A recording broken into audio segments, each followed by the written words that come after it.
A hip flexor is not a single muscle. In fact, you have a few of them. Hip flexors help you lift your leg to kick and to walk. Many of us have tight, overactive hip flexors. When they become overactive, we are more vulnerable to back and hip pain. Sitting shortens our hip flexors, which doesn't help.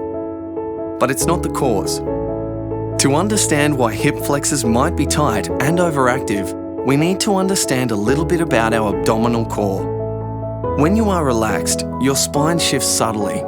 This is natural and normal. When you are doing something heavy, your abdominal core is designed to respond and keep the spine still. This helps to spread load evenly, away from the spine, towards the hips. Your abdominal core helps protect your spine from force during movement. When we've become weak in our core, our body needs to find an alternative way to stabilise the spine. Deep hip flexors are in an excellent position to help. Running from the spine to the upper leg, an increase in hip flexor activation will have a stabilising effect. The downside is that now there is a dragging force on the spine, rather than a spreading force. This increase in tension is protective, but it has some knock-on effects.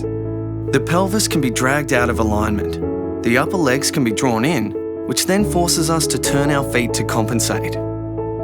Stretching or treating hip flexors doesn't tend to work long-term if the hip flexors are active for a good reason. Strengthening your abdominal core is one of the keys to resolving hip flexor overactivity.